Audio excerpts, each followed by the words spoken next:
everyone. You're listening to We Don't Watch Movies with me, Monze. And me, Corinne. Woo! Bum, bum, bum. We don't watch movies. All right. That's right. We have words now. Now we have words in our fake non-theme theme. Okay. Mm-hmm. Corinne, hello. Hi, Monze. I'm tired. I feel like I've just lost my brain. That's okay. There's weather in LA, so it's just one of those days. It's one of those days. It's like it was like 80 degrees when I got out of work today. Gross. Yeah. All right. So today we are talking about the movie just released last week when we were recording. I guess 2 weeks ago since when this episode is released. But yes. we were talking about Mickey17. Yeah. Woo! I thought you were just gonna raise the roof silently, and I was like, no one's gonna know. They're not gonna know. I'm you're loudly raising the roof. roof. Yeah. I'm doing the raccoon dance right now. Yes, you are. So, Corinne. Yes, Monze. Why have you not seen Mickey17? I haven't seen it because I knew we were going to talk about it, and I need to read the synopsis and the parent's guide for this movie before I decide if I can watch it. Okay, yeah. That's why I haven't, genuinely, that's why I haven't seen it, because I don't trust Bong Joon-ho to, like, not do a violent movie. Okay. All right. So that's why I haven't seen it, because I haven't vetted it yet, because I was waiting so I would go into this episode fully blind, so you could tell me about it. Wow, yeah. And I commend you, because before we started recording, you did say... I did. You've been wanting to read the synopsis all week. I really have. I've had to stop myself a couple times, like, no, Corinne, you can't look it up. You can't look it up yet. I'm so happy. Yes. Because I also wanted to just tell you everything immediately after I watched the movie, and I couldn't do that, so... Yeah. So here we are. We're both... Yes. God truly gives the greatest battles to his... battles. Toughest soldiers. Yes, it really does. Yeah. All right, Corinne, so what do you think Mickey17 is about? Have you seen the trailer before? I've seen bits and pieces of the trailer. Okay. So, right. I think there's a man named Mickey, and there's 17 of them. Oh! Ooh, interesting. Weird. Okay. Okay. I think he's like an interdimensional traveler, and he inhabits 17. He can hop between 17 different versions of himself. Oh, I like that. Okay. Sorry. Yeah. It's either that, or I'm trying to remember the trailer, or like he dies 17 times. And every time he dies, he reincarnates into a different timeline. So, okay, maybe that's what it is. So, he's timeline hopping, but he can only hop the timeline when he dies. I see. Like dimensional travel, but only when he becomes deceased. It's a really shitty multiverse. Yeah, exactly. So, I think that's what it is. So, he's existing, and then he dies, and then he hops to a different version of him in a different world, and now he's existing as that. Maybe he is like part of an agency where they do that. He seems like he knows what's going on. Okay. Maybe that's what it is. But also, he seems very perplexed on the movie poster. So who knows? He looks very perplexed. Yeah. On the movie poster. I have no idea what the actual story is. I just think that's the concept. Okay. So that's what I'm gonna leave it at. Okay. Yeah. All right. Cool. Yeah. I have the trailer. The trailer. I've seen this trailer so many times, actually. Okay. I feel like I have some cool concepts that I just gave. I feel like someone should write a book about it if that's not what the actual movie is about. Okay. Channel Warner Brothers. Channel Bros. Warner Bros. Speaking of, there's that new Looney Tunes movie that comes out this week. Came out this week. I think I heard about it. Is it The Day the World Blew Up or something? I heard it's really good, so I want to try to watch it. I see. It's got Porky Pig and Daffy Duck? Yeah. In the Looney Tunes show, which again was a show on Cartoon Network that I really liked. Yeah. And they canceled it after 2 seasons. I was really upset. But Daffy Duck is such a jerk. He's always a jerk.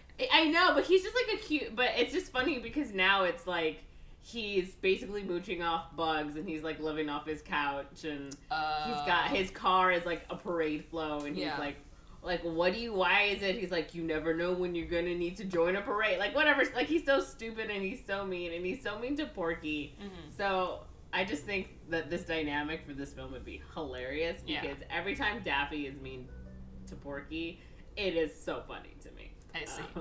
You know, anyways. I'm pretty sure he's a ringneck duck if we want to get into the kind of duck he is. He doesn't really look like a ringneck duck, but he also kind of looks like one. But... I've seen a lot of... I was going to say, there's an episode where he talks about his grandma's pearls or whatever. Uh-huh. And there's a flashback, and it's him as a child. And he's like, Grandmama, when I'm older, can I get your pearls? And she's like, of course. And so then you see him without the stripe, and he puts on the pearls, and that's what gives him the white. Oh! So I guess he's not a ringneck then. I don't know, but I think, anyway, since you mentioned that. My money is now on Cuyahoga Duck. Or Cayuga Duck. We will solve this mystery one day. Well, I was going to say, I've seen people saying to go watch The Day the World Blew Up so that we can get Coyote versus Acme, which is a movie that I want to watch. But anyways. Okay, let's watch this trailer. All right, ready? Yeah. 3, 2, 1, go. I thought that was like a robot head. In space. I guess I am feeling a little dizzy. Oh, yeah, and that's the voice for this movie? He just got... Oh, no. Yeah, he just lost his hand. He just got incinerated. Can Wonder Guy be? Oh, see? He dies in a new version. Yeah. How convenient. Oh, my God. It's good. Oh, no, ew. Uh-oh. Oh, no, ew. Oh, no, ew. Uh-oh. Has this ever happened to you? The screaming. Oh. Oh. Mark Ruffalo. Oh, that's what Toni Collette looks like. Oh, there's an 18th Mickey. Oh my God. He's got a funky little voice going on. Yeah, he's got a real funky little voice going on. He did the Heron and Boy and the Heron, and he never looked back. He said, "I'm only gonna do funky little voices from now on." That's what I'm telling you. Robert Pattison wants so hard to be a character actor. He's just like, I'm doing it. Mm-hmm. I don't care what you all want from me. This is what I'm doing. I'm doing creepy, weird voices. I'm doing weird art things. I'm gonna be a character unto myself, and I don't care what you say and or do.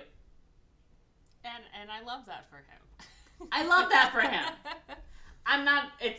I mean, it definitely feels like he's forcing the character acting, like onto the audience, not so much that like he's not doing well. I think he's doing a good job. But again, it feels like by hell or high water, I'm gonna be a fucking character actor. You're gonna see my fucking nuance, and everyone's just like, what's he doing now? You know, like you look out of your window and you're like, you'll never believe what the neighbor's doing now. You'll never remember last year for Christmas when he put out those floatables, whatever? He's doing something else. He's putting out lights this year, Doris. That's basically what he's doing. Yeah, that's what it's giving. Yeah. But yeah, so he does that funky little voice. I do love the funky little voice. I like it. It definitely gives a wimp. It gives dweeb. Yeah. This guy. Dweeb. It's giving wimp. It's giving dweeb. It's giving loser. I'm detecting hints of dweebiness and cringe and loser and... It gives twerp. It's twerp! Oh, that's a good one. My coworker called me and my other coworker a twerp the other day.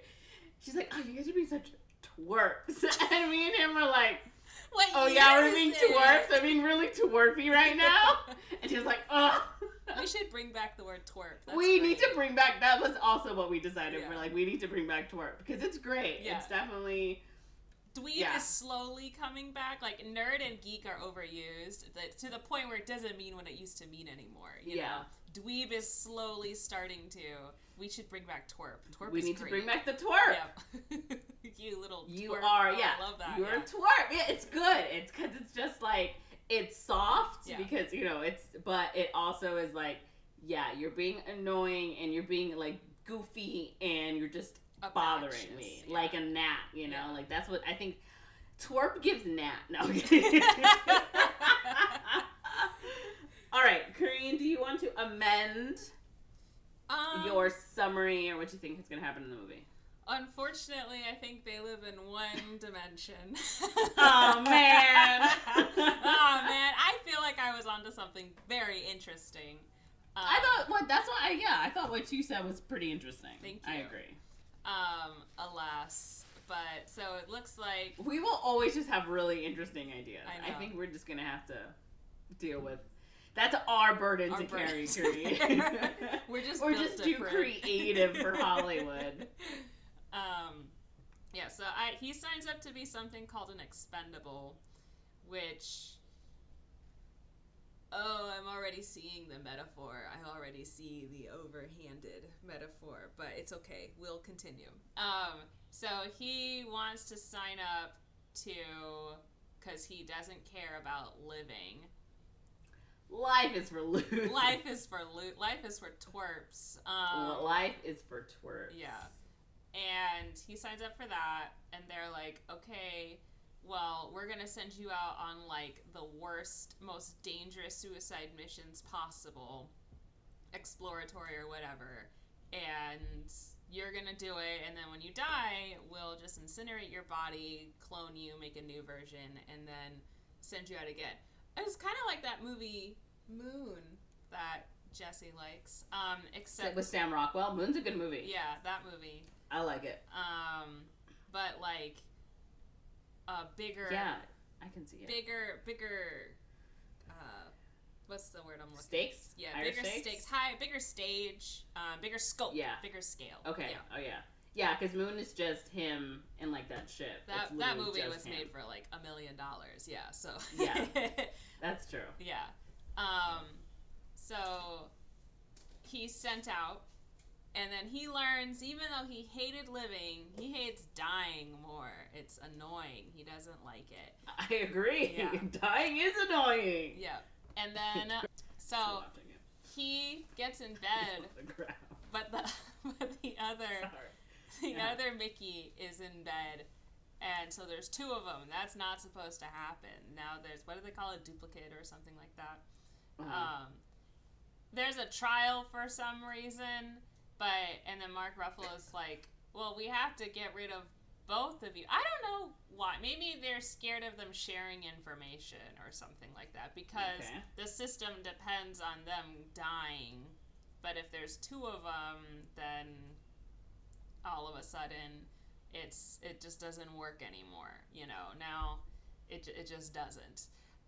So they're trying to figure out. So I think like the two Mickeys initially are like, I'm the real Mickey. No, I'm the real Mickey. No, I am. And then they hate each other. But then they're like, wait, this is bigger. Like neither of us want to die if both of us exist. So we have to work together. And then they uncover some conspiracy or secret behind the expendable program and how it relates to society. And it becomes this heavy-handed metaphor about, you know, the exploitive nature of capitalism and the exchange of, like, people are breaking their bodies in exchange for barely scraping by. How is that different from what's happening to Mickey? Here's the point of the movie. And then somehow there's, like, a third Mickey, Mickey number 18, and then... I bet they start cloning multiple versions of the Mickeys. They're making a Mickey army, So now the Mickeys, Mickey they're army. making a Mickey army. They're like, there's more of us than there are of them. There's like 20 Mickeys and only one of everybody else. So we could just keep making ourselves, and we can use our knowledge of these scary places we've been exploring to our advantage. So collectively we'll make some sort of, statement, whatever. I don't know if they overthrow the entire society and it fully collapses, or if he's gonna go like the depressing route where it's, I don't know, the Mickeys all die off, but one Mickey still makes it out and kind of escapes society, maybe, so society still continues but he's escaped, or what. But something like that, I think, is gonna happen. Okay. Yeah. All right. I'll move this in the middle. Wow, what a change. All right.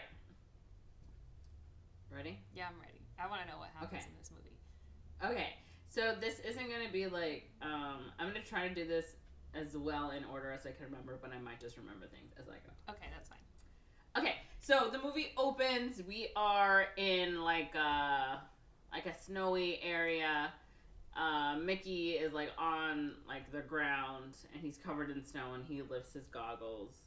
And his buddy, and I use this term loosely, Timo, who's Stephen Yuen. There is like some kind of flying. It's not an airplane, but it's just like whatever.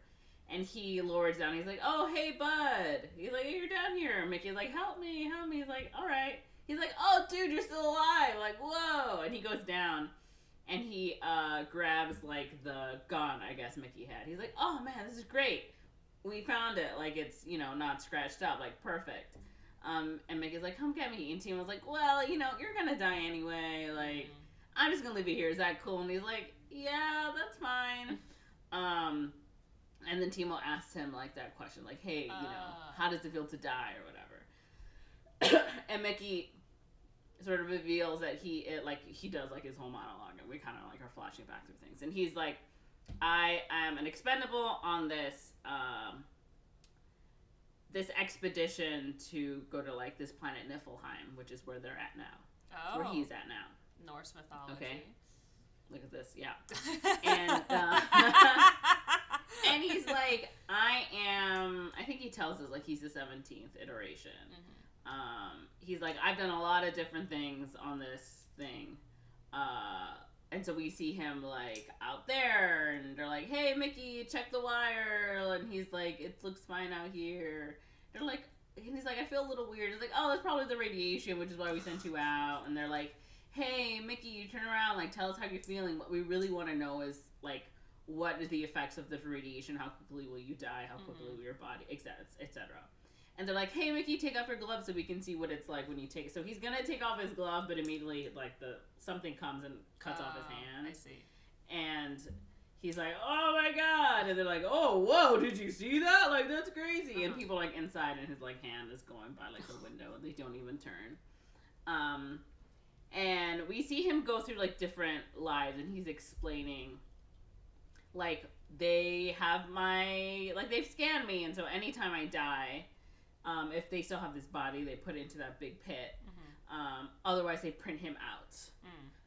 And it's just and there's basically there's a bunch of scientists that are in charge of it, but like when we see him getting printed out like the first time, there's like a bunch of scientists like betting or playing a game or whatever, and like the two scientists aren't paying attention, and he's like coming out and there's like no table and things, and it's just a mess, right? So it's clearly like he's not only is he expendable, like he's completely not worth anyone's time, really. And he so we see a bunch of different things. I think we see him like he's like one time he wakes up and they immediately like give him some weird thing, and he like dies like within 15 minutes. Like that was his shortest life. Another time he's like locked in sort of a room with like this gas, and he's just like in there like naked, like shivering. And I'm trying to think, there was another one I can't remember. Oh, there's one where he's like I guess when they have landed on Niflheim and they're like, "Hey Mickey, go out there, breathe the air, like breathe the air like deep and full, like as if there was some type of like disease in the air that you could, you know, whatever. And it turns out he did have he did get something and that killed him. And so he's just like constantly going through. He's like, you know, when I signed up for this, I really didn't read that fine print. Like it was a mess, but you know, but essentially that's his job. But he hates dying. That's the thing he hates the most. Especially because he's like, people are always asking me, how does it feel to die? He's like, I just know I hate it. And so we see him like on the ship, and Mark Ruffalo's character, what's his name? Something stupid. His hair looks so good. It always looks. His so hair good. looks good. Yeah. Oh, Marshall. His name's Marshall. Marshall Ruffalo. Marshall Ruffalo. He is like the leader on this expedition. Oh. He's a former senator. Oh. Or congressman. I think he's a congressman. And he lost his bid. And so now he's also sort of like what we would consider now like an evangelical. Televangelist? Sort of in a way, right? So he's sort of got these people who have signed up and joined this expedition because they're like, he is our leader and we love him and he's amazing, right? Oh. Yeah. And so like he's running this thing, but it's very clear he's an idiot, right? Like he's a complete and total idiot. And his wife is sort of the brains, but even she's like kind of stupid. And while he's there, like he's eating, we see him a lot in the cafeteria, so he's like eating, and he's like, the only good thing about like this,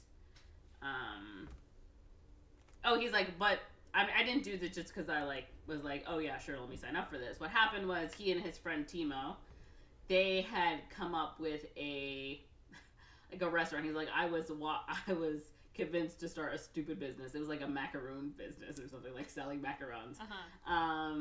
And the business closed, I think, and so they are destitute, but they took out money from a loan shark, and so they get collected up by the loan shark, but he's not really interested so much in getting money, but he is interested in like filming or like getting video evidence of like whatever, how people die and like, you know, the reactions and things like that. He's a gross dude.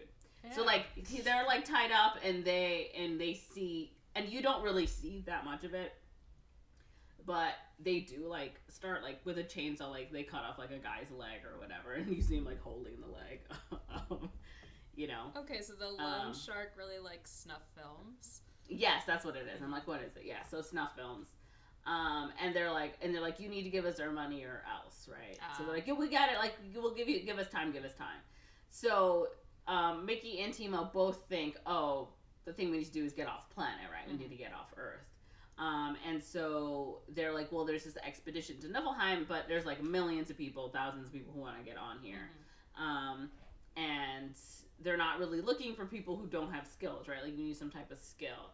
But Mickey doesn't have anything, so he's just like, oh, I'll be an expendable. And the lady's like, you sure? He's like, yeah. She's like, you read it? He's like, of course I read it. He's like, I should have read it, right? Okay. And they immediately take him and like, okay, you're expendable. That's great. And they like basically clone him. They just get his information. And essentially they're also like, we're getting all your brain data. So even after you die, like we're still getting that. So each time you will remember the past, like, yeah. So if you're, 12, you remember your life up to when you died at 11, right? Like that. So when he is on this ship, because they're, again, on the expedition to this planet, he meets this woman named Nasha.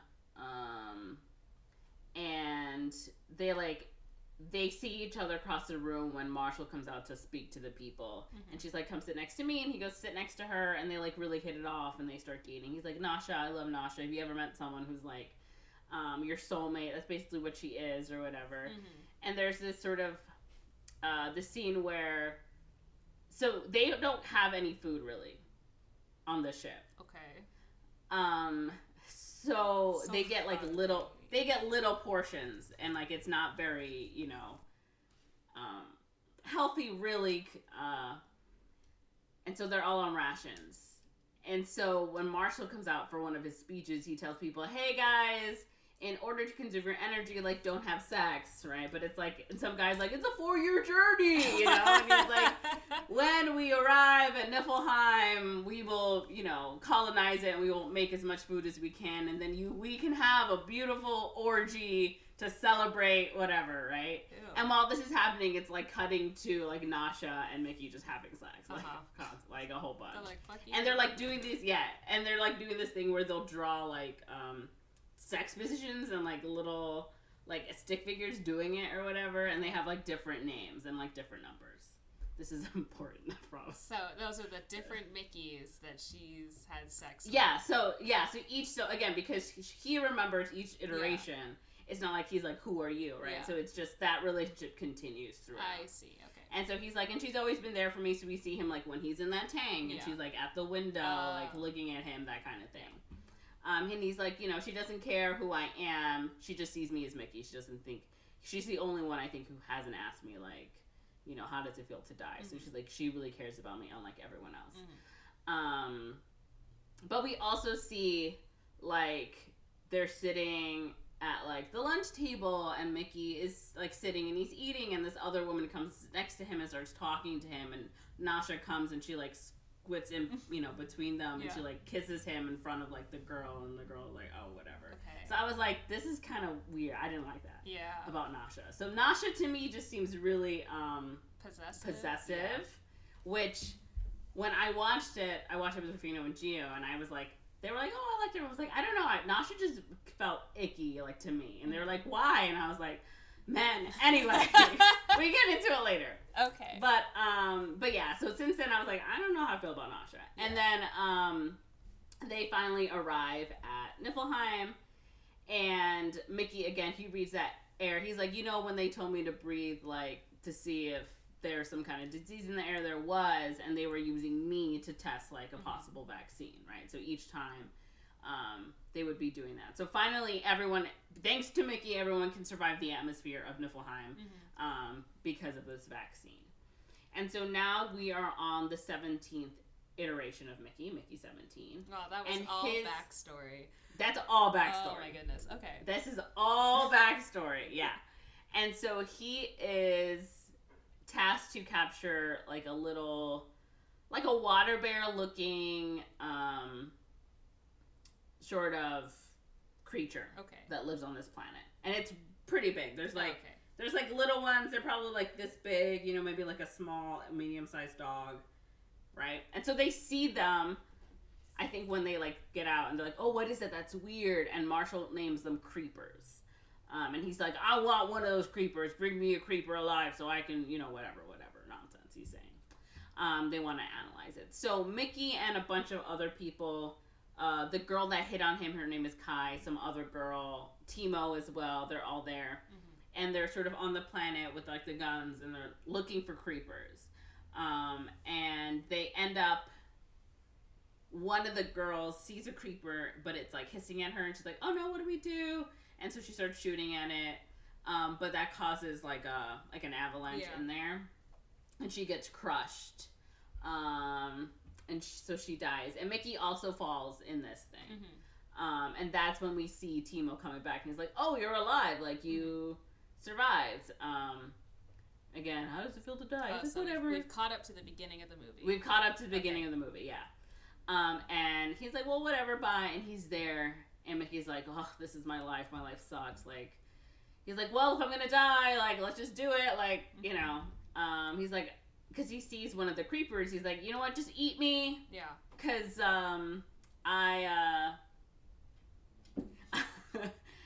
you know, because I think getting eaten would be better than freezing to death, right? And more creepers come out, and they come out of like this cave, and they're all like swarming him. He's like, eat me, just eat me. And they're like swarming him, and he's like getting up in this like big old just mixture of creepers. Okay. And there's a giant creeper, like it's huge. And he's like, oh, and he's like being pushed to it. He's like, he's gonna eat me. He's like, oh no, I don't want to be eaten. Actually, I hate dying. But then they push him up and out, and they like all sort of go away. And he like turns around. He's like, why didn't you eat me? Like, why did you leave me alive? Like, you should have eaten me. He's like, do I not taste good? What's wrong with me? Am I bad meat? What? He's so mad, right? He's so mad he didn't get killed. And because now he's on this ice planet, he's just like roaming around. And he sees a truck and he's like, hey. And the truck doesn't see him, but he like jumps onto the back of the truck. And the truck comes into like the hangar or whatever, and the lady who's driving the truck and the guy who's working the hangar are fighting, and Mickey's just on the back like, I'm so cold. He's like, you know what, I'm gonna get off, whatever. So he gets off and he goes to where we saw in the trailer, right? He's going to his home, his room, and he goes and he like washes, and this was the thing that made me just like so mad, because I was like, one, he doesn't close his door all the way. Two, no, he does close the door all the way. Yes. It's the next one where he doesn't. But he like walks in, he's like changing, he's washing his face, he's doing all this stuff, and I'd be like, I would wake up. Anyway, he lays down on his bed, and that's when he sits up, and then the other Mickey18 sits up, and they're like, oh my god, and he's like screaming, he's like, you're supposed to be dead! You know, and he's like, I'm not dead, what are you doing here? Like, and so he's like, you need to die. He's like, no, I don't want to die. And he explains, multiples. Okay. To us, the audience. So multiples are what they are, because he's like, we're a multiple, right? Which is essentially simultaneously living clones, right? And in the past, Marshall, his name is Kenneth Marshall. So Kenneth Marshall, yes. Kenneth Marshall Ruffalo. Yes, Kenneth Marshall Ruffalo. So the multiples had created this technology, and they were like, well, we don't know what to do with it. But they had found out that the guy, I think, who created the technology, the scientist, there was a whole murder story. So classic among clones. So there was like a bunch of like homeless people, and I think sex workers were being killed. And in like horrible ways. You don't see how they get killed, really. I'm pretty sure you don't. And they were like, well, they assumed it was the guy who created the machine, right? But it was his because all the evidence sort of pointed to it, but he had a surefire alibi. He was, during all of those murders, he was doing something, especially the last one, he was like supervising a school play, something stupid, right? But they're like, finally we went to his home and we caught them, right? So like one of him is like on the couch reading a book, the other one's like vacuuming, and they're like, oh my god, there's two of them, right?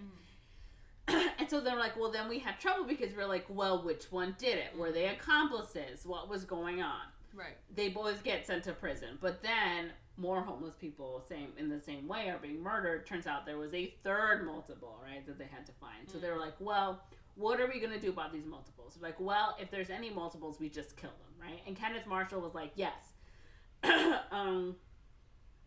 He's definitely, that's the court team where he's just like, yes, we need to get rid of all of these multiples. Like, if and he's also saying he wants to use this technology because he's going on this trip, right, to colonize. He's like, I think we can use this technology in a good way on this trip to have a quote expendable, right? Someone who can help us with our science or whatever as we're going, but if for any reason it becomes a multiples, they will 100% get killed, right? We're gonna get rid of them.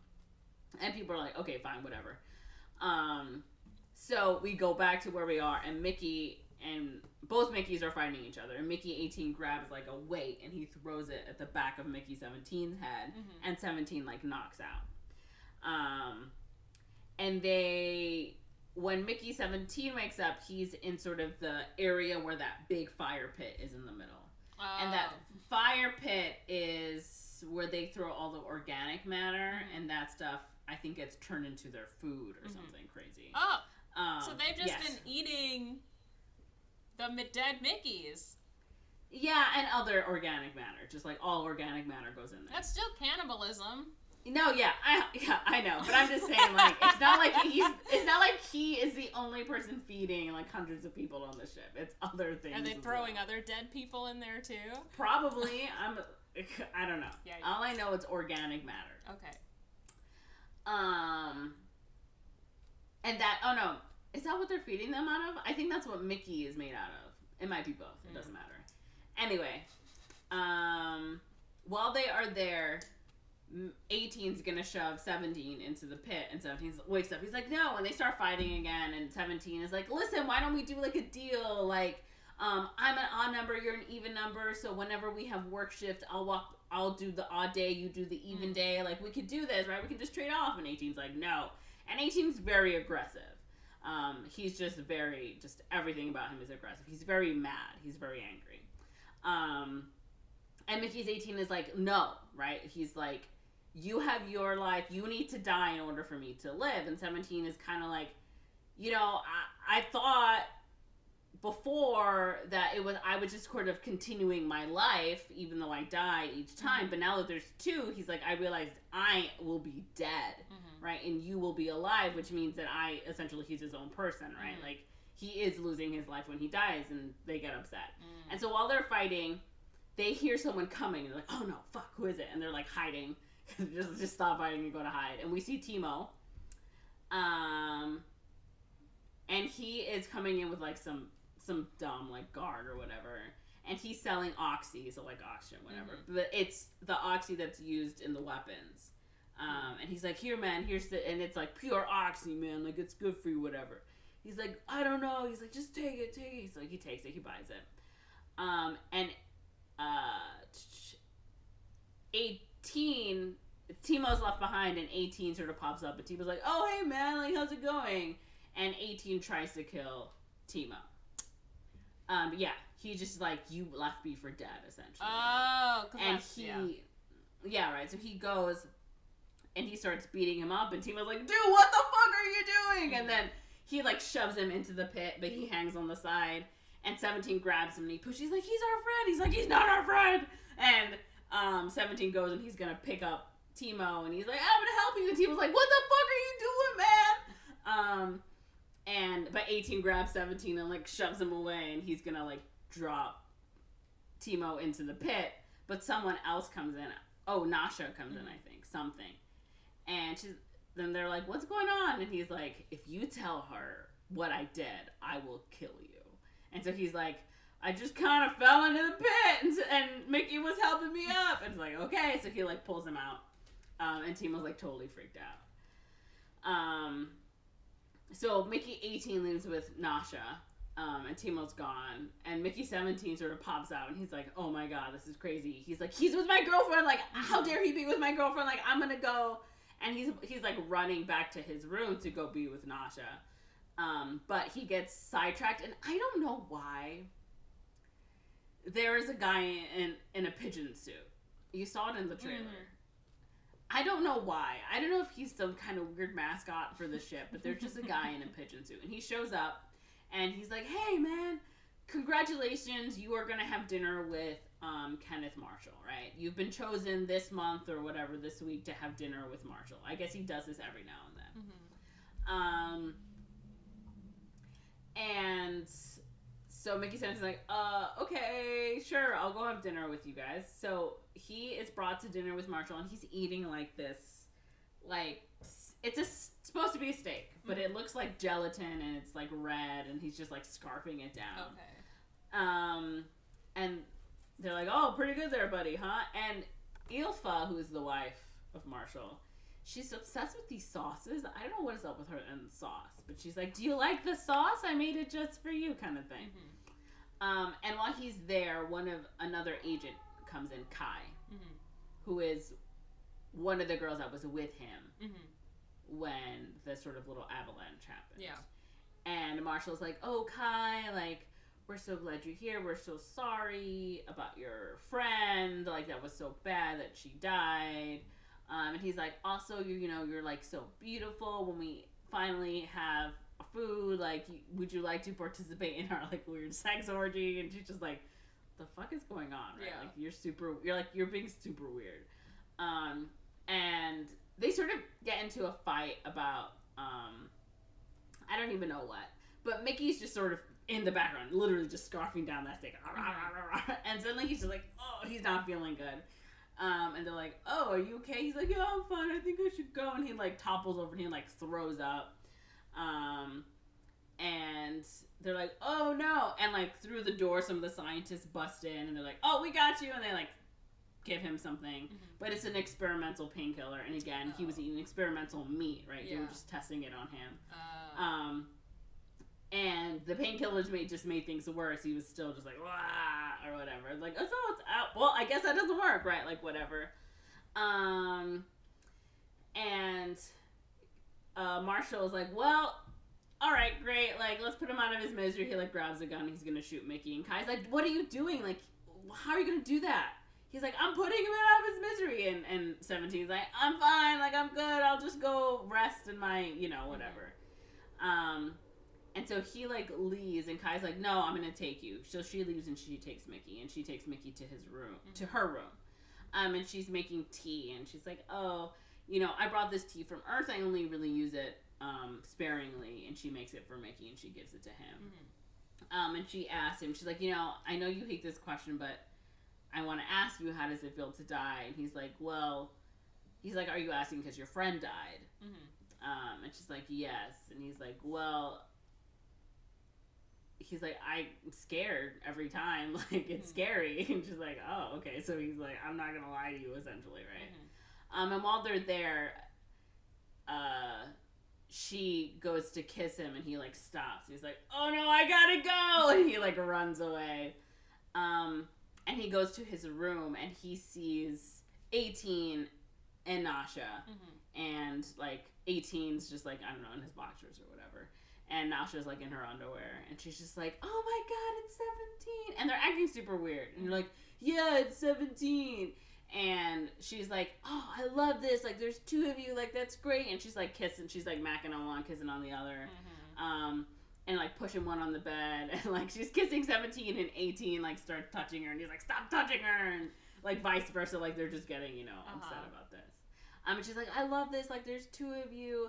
And, like, while they're kind of making out, 17's still kind of uncomfortable with this, and he sees, like, the empty bottle of Oxy. He's like, you guys did Oxy? And they're like, no.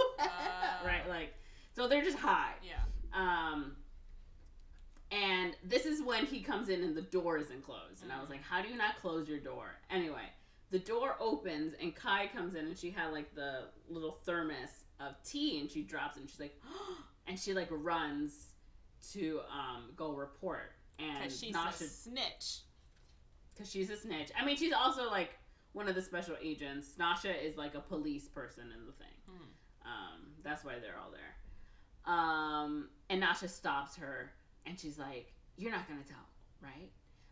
She's like, you wouldn't want to do that. Like, if that happens, then Mickey dies completely, and you wouldn't want that to happen, right? And Kai's like, all right, I won't tell if you have one and I have the other. And Nasha's like, no, you can't have one. He's mine. Like, he's my boyfriend. How dare you? Oh my God. And she's like, and I know that I knew that you wanted Mickey. Like, how could you? Or whatever. And Kai's like, well, when you were over there, like, the other Mickey was, flirting and coming on to me, like, and she's like, no, he would never do that. Like, how dare you say that? Whatever. This movie is not passing the Bechdel test. Kind of not, right? So,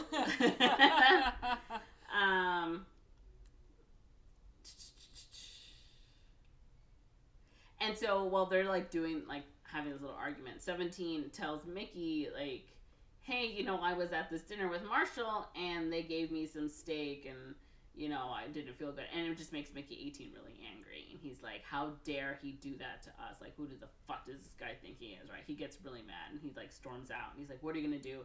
And Nasha's like, what are you doing out there? Like, one passes and the other passes. Like, you both can't be out here, kind of thing. And so Marshall is in charge of, like, everything. So even, like, television is him. So, like, he has his own late night show, right? With, like, a live audience kind of thing. So the truck that was coming in that Mickey got hitched a ride on had a big, like, a rock on it. So during this taping or airing of the show, right, he's like, we brought this big rock, like, let's look at it, wow, amazing. And they, like, cut it open, and there are two sort of big holes in it or whatever. And he's like, oh, I guess this, he's like, oh wow, this is amazing, this is powerful. And while this is happening, Mickey18 is coming in because he's like, I'm gonna shoot this guy, I'm gonna kill him. He's going full Joker on him. I think he took Nasha's gun. I'm trying to think where he got the gun. And while this happens, 2 of the baby creepers come out of the hole. So one baby creeper comes out of hole 1, another baby creeper comes out of hole 2, and one of the creepers jumps onto Marshall.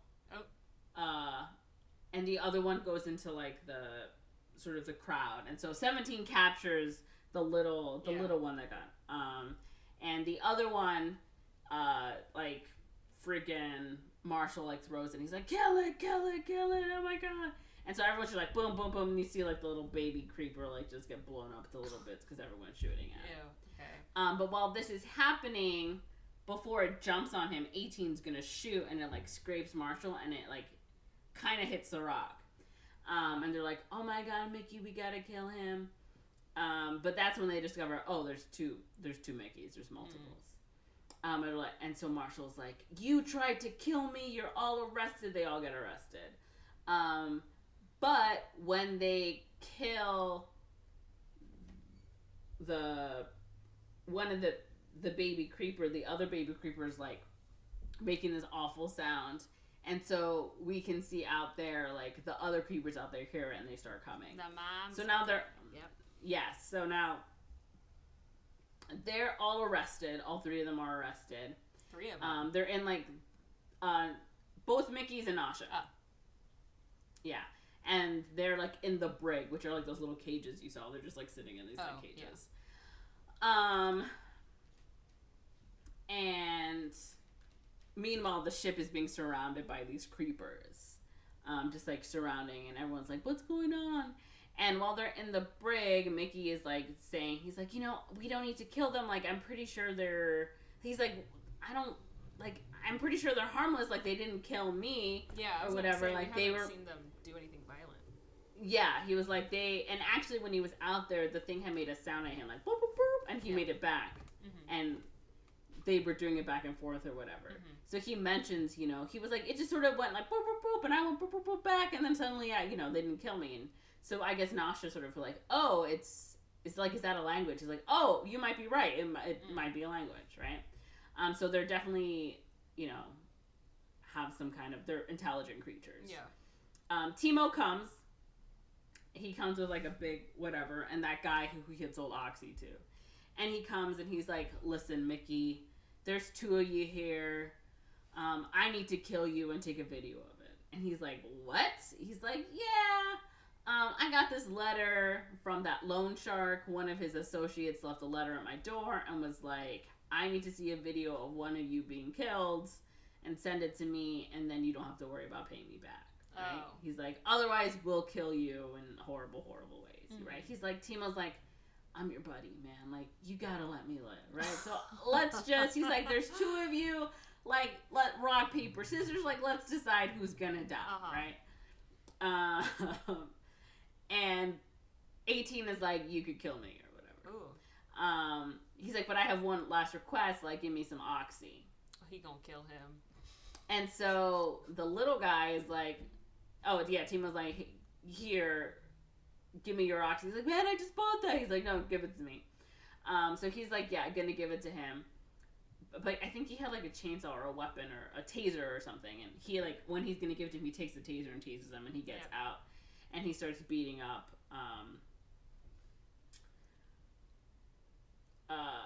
Timo. And he like lets Nasha out and whatever, and they're like beating him up. But while this is happening, like Marshall comes with his people, and they take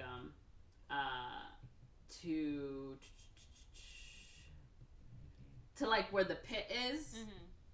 And they have the little, while they're walking, Mickey17 tells one of the scientists, and this is the scientist that's treated him the most humanely, mm-hmm. Like she more or less treats him like a person. Anytime something bad happens to him, she's like, I'm sorry, like it'll only be like this long or whatever. Mm-hmm. So like, for example, when he was coming out of the printer and like there wasn't a table, mm-hmm. And he's falling on the ground, none of the scientists pay attention, but she's coming and like trying to grab him and, mm-hmm. like, And so he talks to her and he's like, listen, they have a language, like, boop, boop, boop. And she's like, boop, boop, boop. He's like, yeah. And when they did it, like, the little thing, too, it's like, boop, boop, boop. And she's like, oh, so it's a language. She's like, I got this. I'll figure it out. We'll figure out this language. We'll figure out the entire language in... We're going to figure it the fuck out. 20 minutes of the movie. Yeah, we'll do it. Yeah.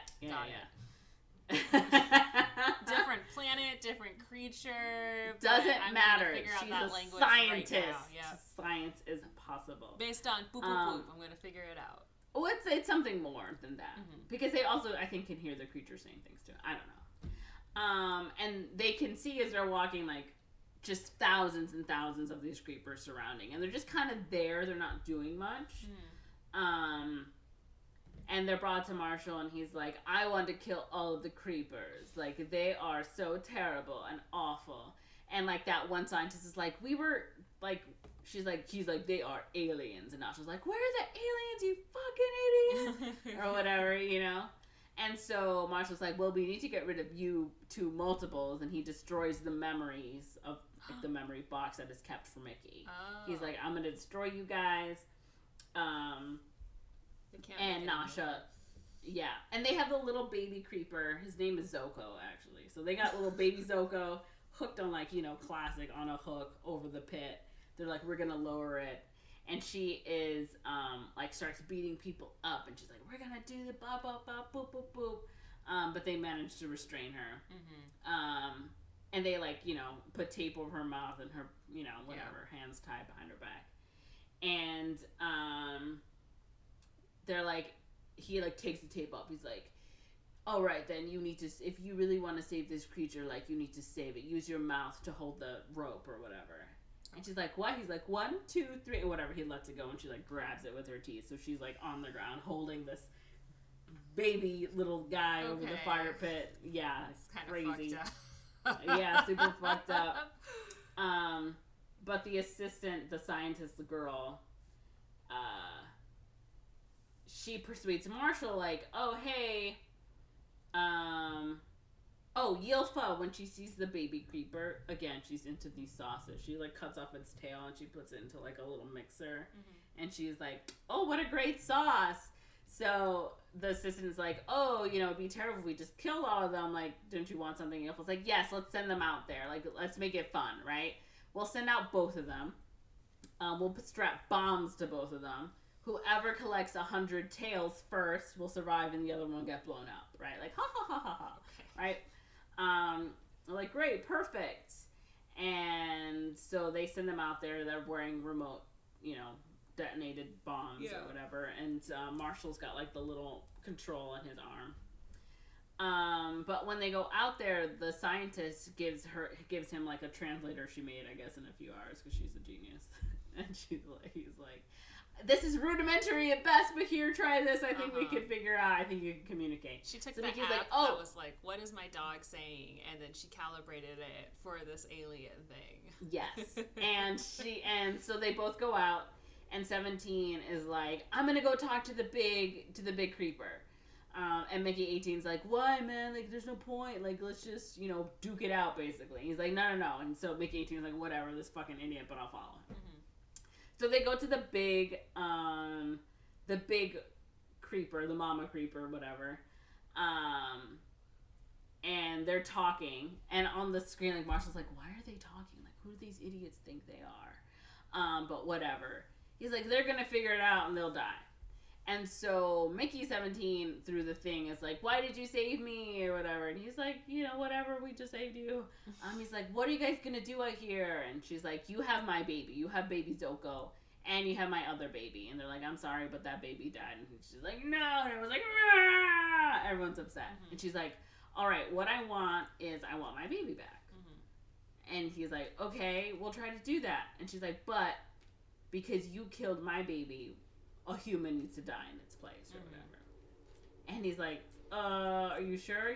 She's like, if not, what we will do is we will just kill all of humanity. And he's like, how are you going to do that? And she, the mama creeper, like, goes up and she starts making this horrible sound, and all the other creepers go up and start making the horrible sound. It's like, and like, the big creeper is basically like, we will do this to a pitch that will make your brain explode or something. Oh. Like your eyeballs will explode and your brain will die and you all die. Okay. Or whatever. Cool. And I think one of the Mickeys is like, why won't our eardrums burst, but our eyes will explode? Can you explain that? And it's like, no, just do it. Or whatever, something stupid. So Mickey17 is like, okay, let's do that then, right? And so Mickey17 communicates to Nasha via camera or whatever that she needs to free Zuko, and the way to do it is through number 33 or something. And she remembers, like, and everyone else like 33, what's that mean? But back to those like sex positions or whatever, it was some kind of stupid thing. Yeah. It was, I don't even remember what it was, but I told you it'd come back, right?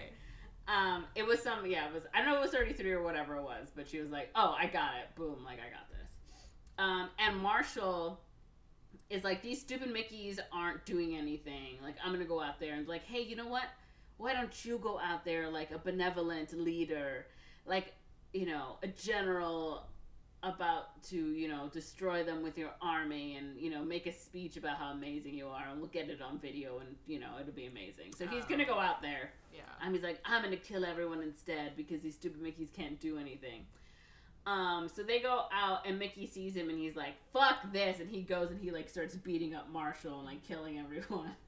And they're like, and Marshall's like, why would you do this or whatever? No, I am the benevolent leader. He's like, you're stupid, I hate you. And he pushes the button for 18. So 18 and himself blow up. And they die. And 17's, he's like kind of like sad, but he's also like, is that, you know, 1 for 1, like that good? And Nasha, through whatever, you know, I don't know, karate move she does, she like, I forgot how she escapes. She grabs the baby and she like runs out, and she gives the baby to the big mama creeper. And while this is happening, Nasha gets help. Oh, that's what it is. She gets help to escape that sort of thing with the baby from one of her like supervisors or whatever, because they have been taking notes and like getting video proof of Marshall being, you know, super corrupt and stupid and all that stuff. So when that happens, Yilfa is taken in. She's like, you can't do this to me. And we learn that she was sent to like a psychiatric ward and she killed herself. Okay. Yeah, and then while the other collaborators are imprisoned. And then we find out that Timo gets another letter. He finds out who the associate is who gets him. And they like fight it out again in that pit area. And Timo actually kills him. And then Timo gets, they have a trial. And they're like, and he's found not guilty on self-defense. So Timo's just a lucky son of a bitch. Okay. And this is like 6 months later or something, I think. Yeah. And then we see Nasha in like these purple robes. She's been elected as the colony leader, essentially. Okay. And she officiates a groundbreaking ceremony on Niflheim. And we can see now that like the humans and the creepers are now coexisting, right? Bumper sticker coexist, right? Like they're at like the ceremony, and the scientist who had helped, right? She's holding like a little baby creeper or whatever. And Mickey is like reflecting on everything, and he even asks at one point, we see him in sort of one of those caves, and he's like, how are you gonna kill us? Like literally, is that something you can do? Like, and the little baby creeper goes and the baby creeper goes going like really loudly, and then it like like starts coughing. And so it was a bluff, right? Like there was nothing the creeper could do. They were just bluffing, but it worked in this instance. And so Nasha is elected as, I said that. Yeah. And they're at this ceremony, and we see Kai, who was the girl, and then the friend who was dead is now alive. So I'm assuming they had used this machine on her somehow. Yeah. But I think if they were more than friends, because they were like on each other, that was like, this definitely screams lesbian to me. It screamed lesbian the whole time, but I was also like, confirmed possible, question mark, lesbians in this film. And so Mickey17 is now just Mickey Barnes, right? He's just himself. There's no other Mickeys, because they are blowing up the cloning device. Okay. And ending the expendable program. So they blow it up, and that's it. Okay. Also, this is based off a book. It's based off a book. Which I learned last night when I was trying to put on Persuasion to go to sleep, the audiobook, and I saw Mickey17, which is the book, and I added it because I was like, well, I like the movie. We'll see how the book is. Mickey17 by Edward Ashton. Okay. All right. But yes, Corinne, that is the movie. So, thoughts, comments, concerns. What's up, my dude? It sounds very messy of a movie plot-wise. Okay. I can see that. I can see why you would say that, yeah. And it also feels like there's a lot of just unnecessary things that are put in because they thought it would be funny. And it kind of distracts from the movie, like the whole girlfriend possessiveness sort of thing, or like, no, me, oh no, we're both high on oxy, which is oxygen and not Oxycontin, you know, and and that part to me, I was like, this is so unnecessary, like... I know, I was expecting something bad from because then there's no payoff. Like when you and again, I was like, I don't know if I was just reading it that way or because there was no payoff. It made it seem like because you also see I didn't mention this, but like when he's in like the little cage, like shivering in the gas, naked. She like goes in and demands that the scientists like stop doing that to him or whatever, and like no, let me in there. Like you can't go in there, and they put her in like a hazmat suit, and she's in there holding him while he dies, right? So it just sort of like. She does care a lot about him, but yes, it is very just like she's very possessive, right? Even when she has two of them, like she immediately is just like, oh, there's two of them, right? Like, so it was. She definitely gave me some icky vibes, and in the end, I didn't feel there was a payoff for the ickiness, which I was like, I can't tell if it's just like they started this and then finish it, or they just don't the writer didn't see it as icky. I think like, it's the director. I think it's the. And I'm like, and again, is it just because men don't see that as gross or like icky, like they just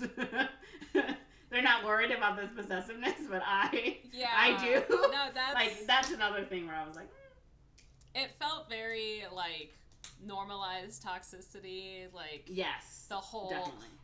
Because again, like Mickey definitely, like you heard his voice, right? He's sort of this dorky guy that I was like, is she taking advantage of him in some way? And I was waiting for a payoff because even though you could say yes, Robert Pattison is attractive, I don't think so, but whatever, right? Mm-hmm. Like he just seems very sort of nerdy and dorky and you know, sort of innocent-ish in the way that he sort of I think sees the world, even if he is an expendable. That it felt like what is her end game? What is her plan? What does she want out of this? Yeah, I think it's just poor character writing. I think they just don't know. Whoever wrote it doesn't know how to write women because the two main female characters, their entire story revolves around these men. They don't talk about anything other than these men, whether it's their relationship to the men or helping the men, right? And the only time they interact with each other is like catfight, jealousy. I want one. Like share him. Like no, I want him onto myself. No, you can't. Like it's stupid and it's just like mid 2000s male wish fulfillment rom-com sort of thing. You know, like it's the kind of stuff I would see in like Seth Rogen's not who I'm thinking of. Like a Judd Apatow movie or something, you know, like just something stupid like that, right? Okay. With like Vince Vaughn. I'm trying to think. Have I seen a Judd Apatow movie? It just feels like something like that, you know, where or like a dumb K-drama thing, or Love Is Blind, where they're like, hey. It makes me uncomfortable that you have friends of the opposite sex and how I'm jealous and blah, blah, blah, blah. You know, it just makes me think of that. Yeah. And it's like, this should not be normalized. And I think they're putting it in there for humor, but I don't find it funny because in reality, this is actually really toxic behavior. Yeah. So that I was like, this is just unnecessary. This doesn't need to be in here. I get they put it in there for humor, but to me, it's not hitting. And a lot of the plot stuff felt very convenient or contrived. It was just like, use the sex position number 33 that we showed you 20 minutes into the movie to defeat, get out of the thing and save the baby tardigrade. It's like, okay, sure, why not, or it was kind of getting into hokey. Like, when I was listening to it, it was like, okay, I guess, sure, oh, yeah, okay, why not, and it just, like, that's kind of how it was feeling to me. It was feeling a little messy and clunky story-wise, to where it's like, okay, like, this is the ride we're on right now. Why wouldn't this happen? Okay, yeah, sure. So that's kind of how I feel about the movie. I think the message of, like, the dehumanization of a person whose job is to die is interesting, and the concept is very interesting. I'm curious how the memory stuff works, because if they don't have the body to retrieve the memory stuff, then how does Mickey17 remember being abandoned? Wouldn't his last memories be the same as, like, Mickey17's when he began, because he didn't have a body to bring back? I don't know the science. I think it was like they put something in him or something. I don't know. I don't remember the exact science. Okay. I think they told me, and I was like, okay, and I was just like, whatever. So Suspension of disbelief. Yeah. Like, the backstory was interesting to me. The stuff leading up to there's two of us now was very interesting to me. And then the backstory behind the multiples was very interesting to me. The world building. Yeah. But then the direction they went from there started making less and less sense to me, and became less and less interesting to me as a result. It was kind of like, okay, yeah, I could see it going here, but the way they got there was like, it felt like they lost the plot. Mm-hmm. But maybe that's just from hearing about it. Maybe when I'm watching it, it makes more sense. But it was reminding me of, of Hyundai, where it's like, why is all this unnecessary shit happening? Just show me the wave, like I don't care about all this stuff. But that's the ending of the movie, like the last third felt like the first 2/3 of, like, that similar kind of like, this is just unnecessary. Why is this in here? So, yeah. But yeah, I'll still need to look up the Parents Guide to see. It doesn't sound super violent. It wasn't. Gory. Yeah. When you said that, I was like, oh, I guess there is, but I felt like you didn't see anything really. Yeah. Like, I think the worst part for me was when they were shooting the little baby creeper. But even just like the hand, it kind of happens very quickly, like you saw in the trailer. Yeah. Same thing when they're like cutting that guy. I mean, they do beat some people up, but I don't know. I don't think it's too like gory or violent. Like, apparently violent, I guess. Yeah. So, I don't know. It's interesting. It's like, okay. Interesting. I just feel like maybe they should have workshopped it a little more. Anyways, what did you think about it, having actually watched it? Did you like it? How did you feel? I really liked the movie. Okay. To me, I just didn't like the Nasha character, because, like I said, she kind of gave me the ick. Mm-hmm. Because I was just waiting with her for the other shoe to drop. Like, what is she up to? Yeah. Like, what is she doing? I just felt like there had to be a reason for her to like him or be interested in him. Mm-hmm. So even when we first met her, like, they just kind of look at each other, and she's just like, you want to sit next to me? Like, almost immediately. I was like, what is she up to? Mm-hmm. And maybe it's because he's sort of, like, again, that dorky character that I was like, she's using him for something. Mm-hmm. And in the end, I think what it is, she's using him, I don't know, like that emotional support, because it's like, I seem like a good person because I'm taking care of him and being with him even though he's going to die. But also, like, I get different versions of him, so he's not always the same person, right? Because as we saw, 18 was very aggressive, 17 is more meek. And so one can assume that the other Mickeys have different personalities, right? Yeah. So, I don't know. Yeah, so I just felt like, even at the end, I was like, okay, but what, is that it? Like, what does she get out of it, I guess? And it just, again, it felt like that toxic, like, again, like, is Mickey sort of aware that this is what the relationship is like? And it's like, I don't think he does at all. I mean, it sounds like a lot of men aren't aware that that's that's okay. true, and vice versa, right? Like, so so I didn't like her, and again, like I said, Rufino and Gio were like, "What are you talking about?" They're like, "She was taking care of him," when I was like, "Yeah, but like the whole like weird makeup," I was like, "Oh, whatever," and I was like, "What do you mean, whatever?" Like, no, that's super possessive. Like, don't you think that's super? I was like, "Whatever." Like, I'm not gonna get into an argument about this with two men because y'all just gonna come at me. Like, I'm not here for this. Well, it's like she was being possessive, but then it was almost like she had a reason to be because the other girl was trying to steal her man. Yeah. So, it's also like she was, again, was like rubbing her face into that girl earlier, like, that this is my man. I like, think there was no reason for her to do it. I think right? it's just bad writing. And it might just be that bad writing that they don't know how to write a woman. Yeah, I think that's just. Yeah, but it was also kind of like, why? So anyway, throughout the film, I was waiting for the other shoe to drop with her. That didn't happen. Mm-hmm. That was my main thing. I thought it was just fun. It was just nice to go to like a sci-fi movie that was fun and like kept you engaged. I mean, it was really beautifully shot and everything, of course. And I can see what you mean, like the plot kind of loses itself, because it did once we got to like the bears and it was about the little creeper things. I was like, oh, I wasn't expecting it to go this way, but whatever. Yeah. And by the time I got to the end, I was like, oh, all right, I sat through all this. I'm in. Like, I don't care. Like, at this point, I'm in. Like, yeah, that's funny. Oh, I remember when they were doing that. Okay, cool. Like, whatever.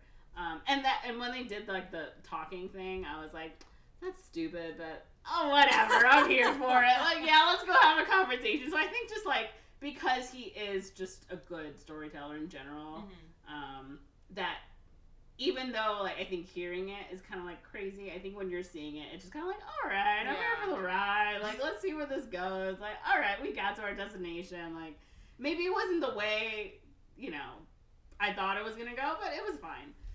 So I liked it. I do want to see it again.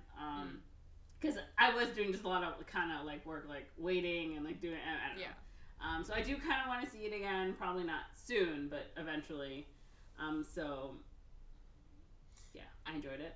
I think I had a fun time. Yeah, it sounds like it would be an entertaining watch. I think the story structure and approach is kind of similar to how I felt about like Wild Robot, where I thought I was going to go in one direction and we would kind of stay there, but then that story wrapped up so quickly, and then we went in a completely different direction. Yeah, Wild Robot, like you said, has like three. It's like three different stories going on. Yeah, and I'm like, huh?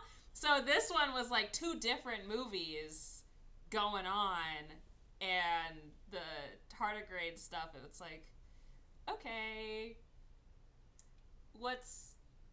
okay, I guess, like, how does this relate to the clone situation and him being expendable? Is it just, are we just talking about humanity's complete disregard for life in general, whether it's someone who signed up to die versus a civilization you just don't understand, like maybe that's what it's supposed to be and they're meeting, but I think just hearing about it was like, okay. I think also it was just annoying again with like, oh, they have a language, let me make a communicator right now, and I'm like, that's not how that works. Like that, I think some suspension of disbelief just wasn't clicking into place for me. But maybe, if I'm watching it, then it's easier to get into it. So yeah. Yeah. And like Mark Ruffalo's character was very just sort of, an evangelist. I can't say that word for my life. I don't know why. And I don't know. That character definitely felt like, oh yeah, this is America. We're on a fucking spaceship. Yeah.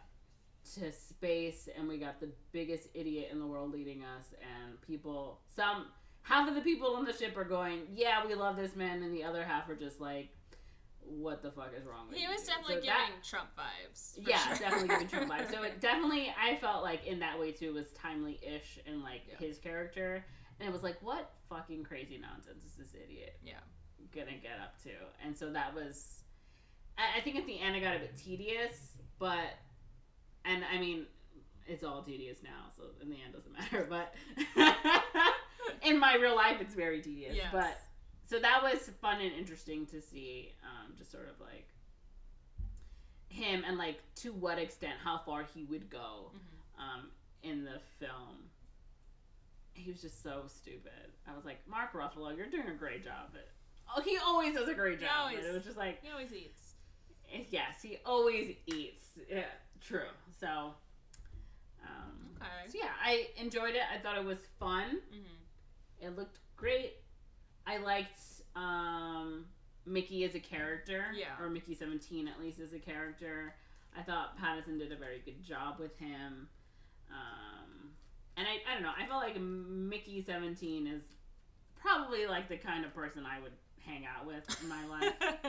He seemed like one and the same. So I quite enjoyed him. Okay.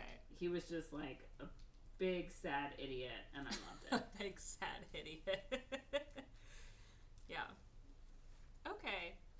Well, after I read the parents' guide, I will make an executive decision on whether I want to watch this movie or not. Okay. Yeah. Okay, what kind of rating would you give this film, Monze? I give it a 4 out of 5. Wow. Yes. Like I said, I really enjoyed my experience. And I didn't have anything around to make it better. Like wasn't eating popcorn or having a soda. It was just me in a chair. No popcorn or a soda. It was just Nothing. me and my chair. Is that how I sounded? Did I sound very Midwestern? It came out a little bit when you said soda. I didn't have popcorn or a soda. It was just me and my chair. So 4 out of 5 stars. 4 out of 5. 4 out of 5. I really like that Robert Pattinson person. It's just he's real good. Him and his Mickey voice. I love his Mickey voice. Yeah, the voice. He gives twerp. It's giving twerp. It's giving yes, twerp. Okay, I'm gonna give this movie 3 out of 5, 2.5 out of 5. I was like, tell me what your heart really says. This is 2.5. Don't lie. It does say about 2.5. Don't lie about the 3. Yeah, it's a 2.5 out of 5. But I'm again happy to have my mind changed after actually watching it. So this just reading us like what, like hearing about it. But yeah. Well, Monze, where can they find us? You're right, I do that gasp every time. You can find us on Instagram at We Don't Watch Movies Pod. I update every Friday. I try very hard to do it. She really does. I try so hard. First thing in the morning. Yeah, sometimes if I remember. Today I did in the afternoon. Anyway, that doesn't matter. You can find me, Monze, on Instagram at MagicMonster. And you can find Corinne, what about you? You can find me at Corinne is Korean on Instagram. I got you to guess. Okay. Great. Well, thanks for listening. Next episode, we will have a 1-week hiatus because Monty's on vacay, and I am on vacay. Yeah, baby. So we'll talk to you in 2 weeks. I deserve it. All right. Thank you. Bye. For listening.